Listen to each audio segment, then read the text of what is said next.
शुक्लांबरधरं विष्णुं शशिवर्णं चतुर्भुजं प्रसन्नवदनं ध्यायेत् सर्वविघ्नोपशान्तये। अज्ञानतिमिरान्धस्य ज्ञानाञ्जनशलाकया चक्षुरुन्मीलितं येन तस्मै श्रीगुरवे नमः। गुरुर्ब्रह्मा गुरुर्विष्णुर्गुरुर्देवो महेश्वरः गुरुः साक्षात् परब्रह्म तस्मै श्रीगुरवे नमः।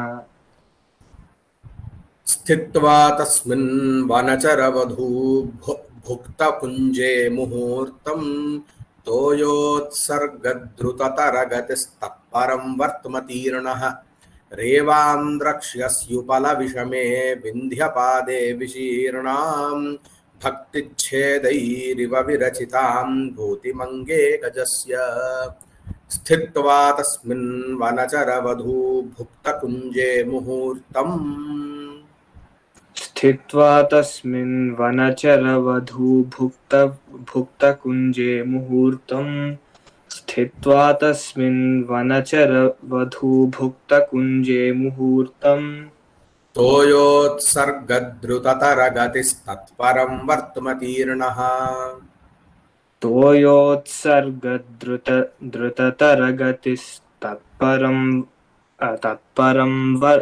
वर्त्मतीर्णः तोयोत्सर्गद्रुततरगतिस्तत्परं वर्त्मतीर्णः रेवान्द्रक्ष्यस्युपलविषमे विन्ध्यपादे विशीर्णाम् रेवान्द्रक्ष्यस्युपलविषमे विन्ध्यपादे विशीर्णां रेवान्द्रक्ष्यस्युपलविषमे विन्ध्यपादे विशीर्णां भक्तिच्छेदैरिव विरचितां भूतिमङ्गे गजस्य भक्तिच्छेदैरिव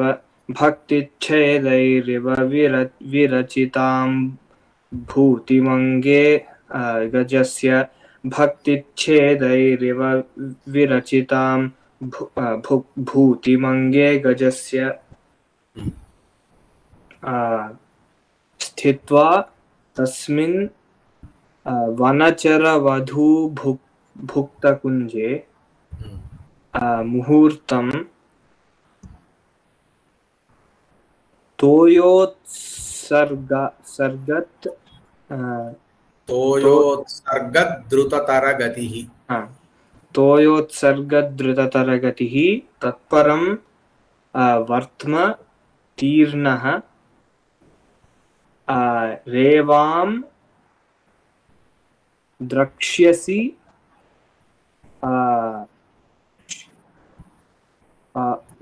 उपलविषमे विन्ध्यपादे विशीर्णां भक्तिच्छेदैः इव विरचितां भूतिमङ्गे गजस्य भूतिम् अंगे गजस्य भूतिम् अंगे गजस्य so द्रक्ष्यसि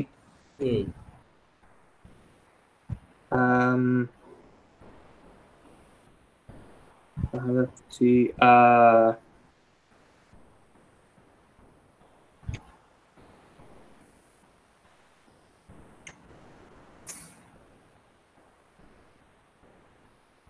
तीर्णः द्रक्ष्यसि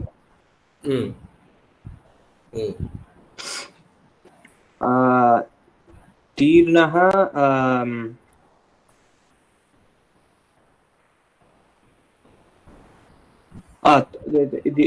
ఇది కూడా వస్తుంది దానికి విశేషణం కదా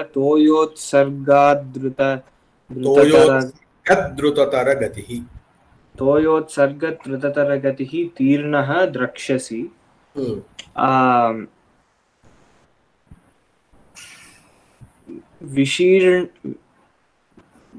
విరచితం రేవాం ద్రక్ష్యసి రేవాం అనేది ఇక్కడ విశేషం రేవాం ద్రక్ష్యసి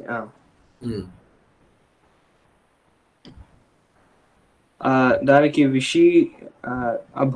భూతిం రేవాం వస్తుందా? ఎక్కడ భూతిం ఇవ ద్రక్ష్యసి. ఓ భూతిం, ఓహో అది భవాన్ కింద వస్తుంది. ఓకే.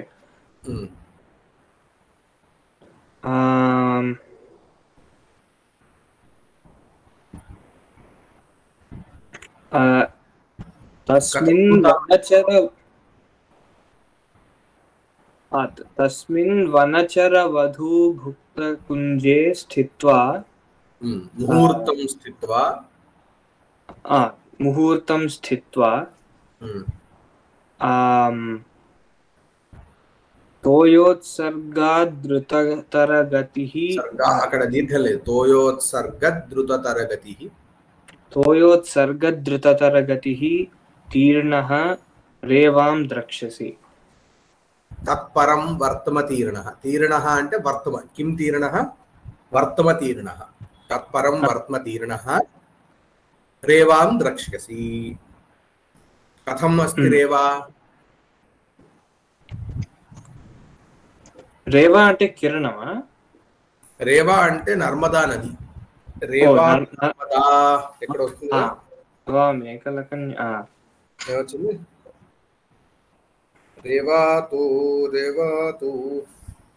రేవాతు నర్మదా శ్యామో కాదు. తర్వాత భవ మేకల కన్యక చివరిలో వస్తుంది. మధ్యలో ఏ పదం వస్తుంది నాకు గుర్తులేదు.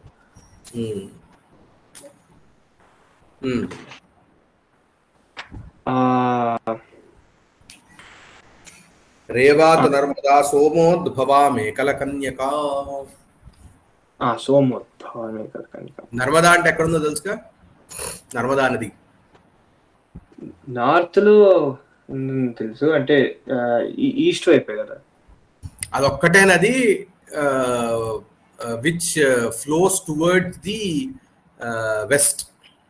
అంటే మామూలుగా మనకు అన్ని నదులు కూడా వెస్ట్ లో మొదలై ఈస్ట్ లో బే ఆఫ్ బెంగాల్ లో వెళ్ళి కలుస్తాయి.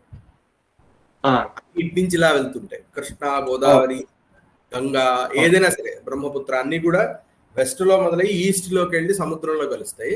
రేవా ఒక్కటే ఈస్ట్ లో మొదలై వెస్ట్ లో అరేబియన్ కలుస్తుంది.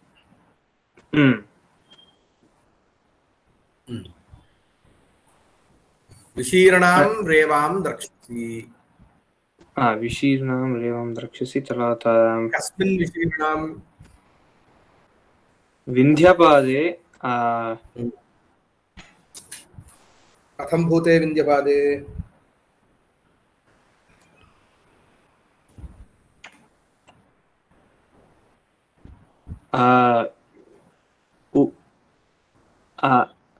ఉపల విషమే వింధ్యపాదే విశీర్ణాం రేవాం ద్రక్ష్యసి.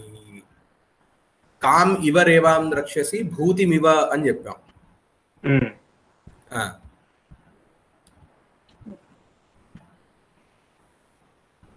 కథం భూతాం భూతిం? విరచితాం భూతిం ఇవ. కైః విరచితాం?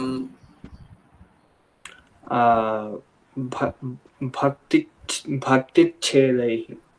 భక్తిచ్ఛేదైః విరచితాం భూతిం ఇవ. కస్మిన్ విరచితాం? గజస్య అంగే. కాబట్టి గజస్య అంగే భక్తిచ్ఛిద్రైః విరచితాం భూతిం ఇవ ద్రక్ష్యసి. మొత్తం కలిపితే ఎలా వస్తుంది? వనచర వధూ భుక్త కుంజే తస్మిన్ ముహూర్తం స్థిత్వా తోయోత్సర్గద్రుతతరగతి సన్ తత్పరం వత్మ తీర్ణః త్వం ఉపలవిషమే వింధ్యపాదే విశీర్ణాం రేవాం గజస్య అంగే భక్తిచ్ఛిద్రైః విరచితాం భూతిం ఇవ ద్రక్ష్యసి.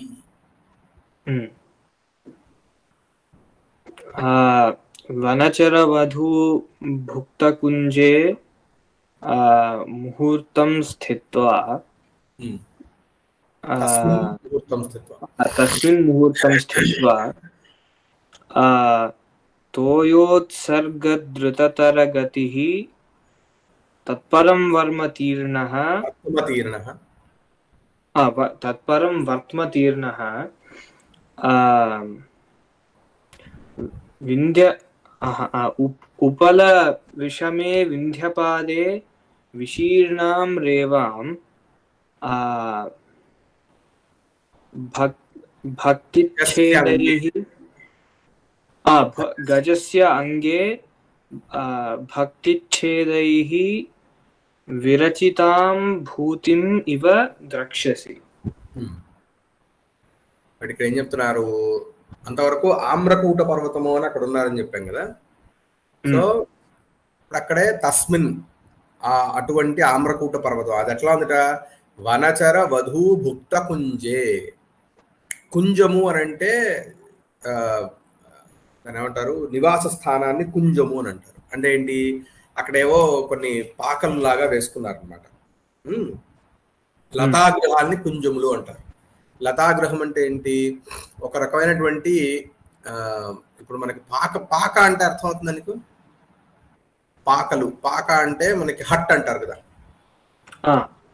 స్ట్రా గ్రాస్ ఇట్లాంటివి దొరికేటటువంటి వాటితో తయారు చేసుకుంటారు. కొన్ని చోట్ల కొబ్బరి మట్టలతో తయారు చేస్తారు, కొన్ని చోట్ల తాటి చెట్లు తెలుసా నీకు, తాటాకులు అని ఉంటాయి. ఎక్కడెక్కడ తాటి చెట్లు ఉంటే అక్కడ తాటాకులతో గుడిసె వేస్తారు. అవి లేని చోట ఏది దొరికితే వాటితో, ఆ ఏరియాలో వెదురు దొరికింది అనుకో, వెదురు అంటే బ్యాంబూ దొరికితే బ్యాంబూతో హట్స్ చేస్తారు. సో అలాగా దాన్ని కుంజము అని అంటారు, దాన్ని లతాగృహము అని అంటారు. అంటే ఏంటి, అది మొత్తం కూడా అక్కడ దొరికే ఆకులతో అలమలతో తయారు చేస్తారు. చేసి దాని మీద లతలు అంటే తీగల్ని పాకింపజేస్తారు. సో దట్ అవి షేడ్ అది మొత్తం ఇచ్చేసి షేడ్ ఇస్తాయి అన్నమాట. అది కుంజము, దానికి కుంజము అని పేరు.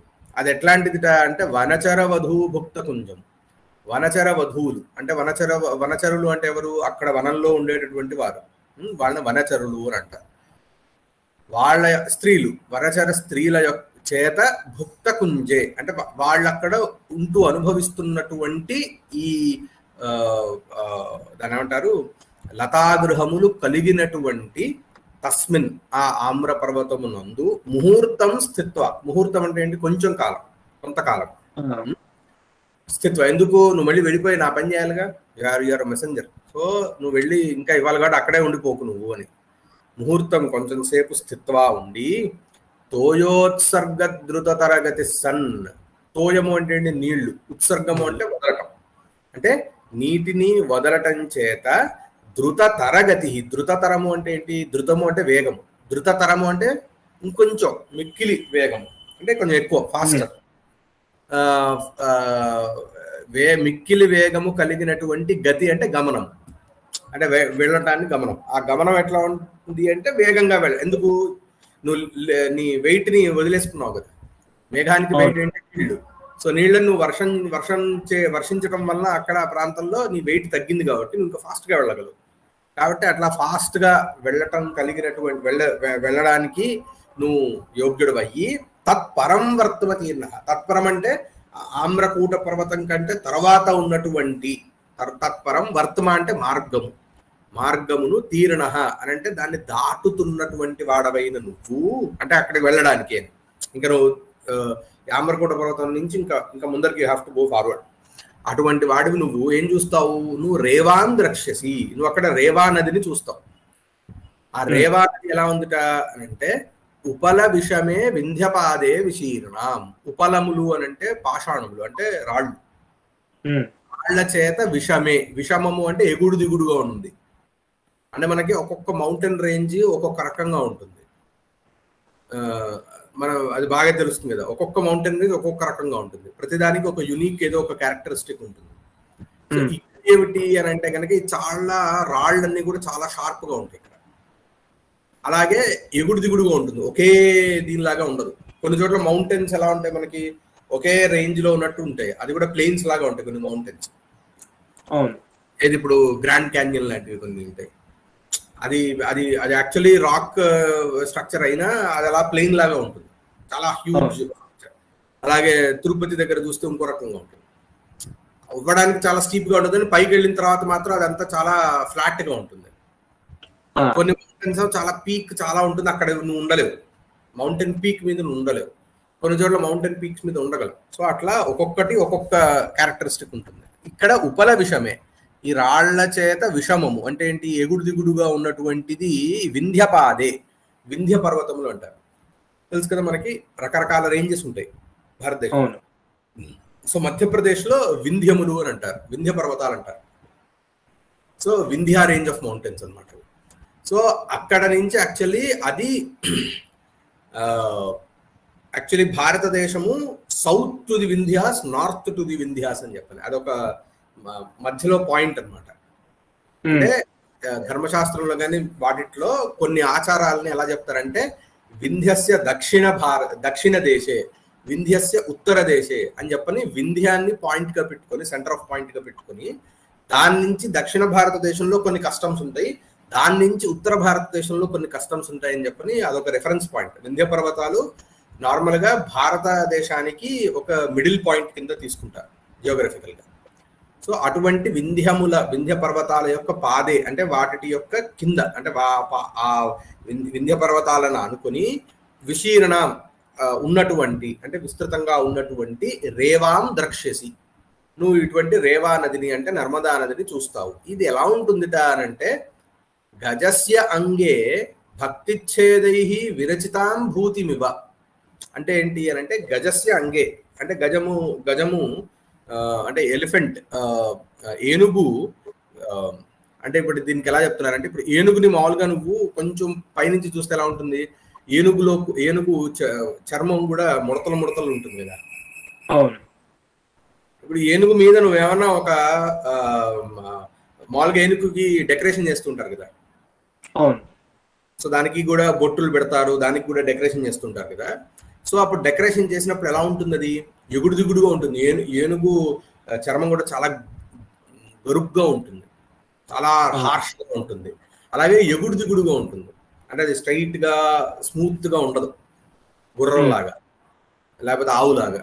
అది చాలా దాంట్లో అప్స్ అండ్ డౌన్స్ ఉంటాయి.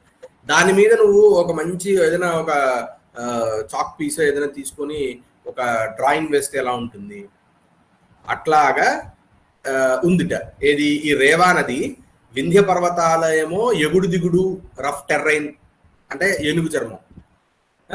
దానిలో కనుక నువ్వు ఏదైనా చిన్న డిజైన్ లాగా వేస్తే ఎలా ఉంటుంది చూడ్డానికి, అలా ఈ రేవా నది ఆ ఎగుడు దిగుడు ఉన్న పర్వతాల దగ్గర ఉన్న దీనిలాగా ఉందిట. అది ఇక్కడ ఎలా చెప్తున్నారు, గజస్య అంగే అంటే ఏనుగు యొక్క అంగమునందు అంటే ఏనుగు యొక్క శరీరమునందు భక్తి ఛేదై. భక్తి అంటే ఇక్కడ భక్తి శబ్దానికి చాలా అర్థాలు ఉంటాయి.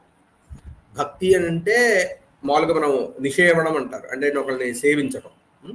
అలాగే భక్తి అంటే భాగము అంటే దాన్ని ఏమంటారు, మనం ఇప్పుడు ప్రథమ భక్తి ద్వితీయ భక్తి అని చెప్తుంటారు అనమాట. అంటే ఫస్ట్ పార్ట్ సెకండ్ పార్ట్ అంటే ఒక హోల్ ఒక ఎంటిటీని తీసుకుంటే దానిలో ఉన్నటువంటి పార్ట్స్ ని కూడా భక్తి అని అంటారు. అలాగే భక్తి అంటే రచనని కూడా భక్తి అంటారు. రచన అంటే ఏంటి, డ్రాయింగ్, మనం ఏదో ఒకటి రాయటం, దాన్ని కూడా భక్తి అని అంటారు. ఆ భక్తి ఛేదై ఆ రచనల యొక్క ఛేదముల చేత అంటే రచనము చేయటం వలన అని అర్థం ఇక్కడ. విరచితాం భూతిమివ, విరచితాం అంటే రచింపబడినటువంటి, భూతి అని అంటే ఇక్కడ సొగసు అని అర్థం. సొగసు వలే ఉన్నటువంటి రేవ అంటే ఏంటి ఇక్కడ చెప్తోంది, గజం చర్మం మీద అంటే ఏనుగు చర్మం మీద నువ్వు ఏమైనా రాస్తే అది చూడడానికి ఎంత ముచ్చటగా ఉంటుంది. మామూలుగా డెకరేషన్ చేస్తే ఏనుగు చూడడానికి చాలా బాగుంటుంది కదా. అలాగా ఈ వింధ్య పర్వతాల యొక్క దగ్గర ఉన్నటువంటి రేవా నదిని కూడా పైనుంచి చూస్తే కూడా అంతే చూడముచ్చటగా ఉంటుంది అని చెప్తున్నాడు. అటువంటి రేవా నదిని నువ్వు చూస్తావు, ద్రక్ష్యసి అని చెప్తున్నాడు. ఇక్కడ ఏముంది ఇప్పుడు, వనచర వధూ భుక్త కుంజే.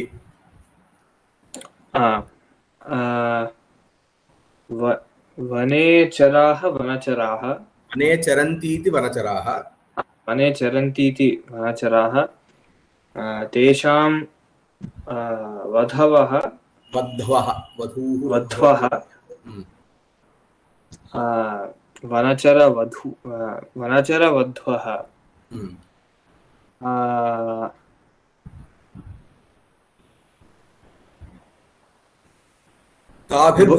అంటే ఉండడం అనేది కదా, నివసించడం.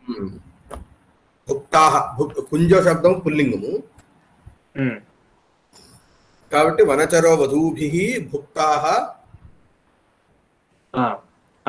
భుక్తాహ. తర్వాత ఇక్కడ బహువ్రీహి వస్తుంది కదా. భుక్తాహ కుంజాహ యస్మిన్ యస్మిన్ భుక్తాహ కుంజాహ యస్మిన్ సహ వనచర వధూ భుక్త కుంజే కుంజః కుంజః తస్మిన్ కుంజే. తోయోత్సర్గద్రుతతరగతిః. తోయస్య ఉత్సర్గః తోయోత్సర్గః తేన అంటే దాని వలన అంటే తేన అనే వస్తుంది కదా. తేన అని కూడా తీసుకోవచ్చు. తేన ధృతతరః ధృతతరా తేన ధృతతరా తోయోత్సర్గ ధృతతరా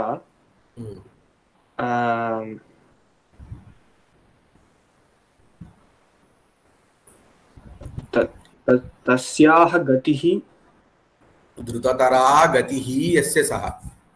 ధృతతరా గతిః యస్య సహ తోయోత్సర్గ ధృతతరా గతిః తరగతిః.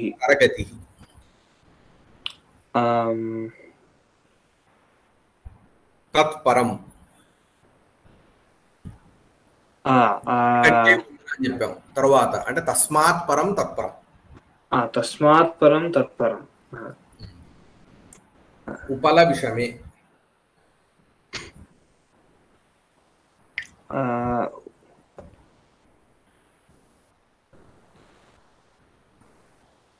అంటే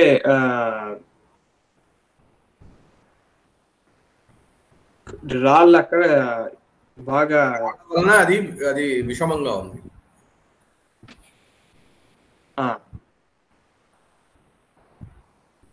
సో అంటే ఉపలేన విషమః ఉపల విషమః. ఉపలేన విషమః ఉపల విషమః. వింధ్యపాదే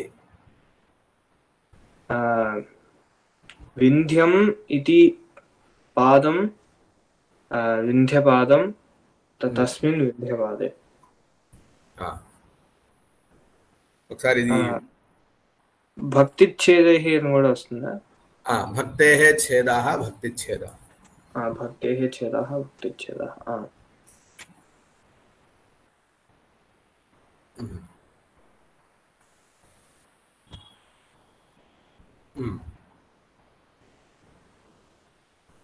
ఖండస్య విరచిత అంతే.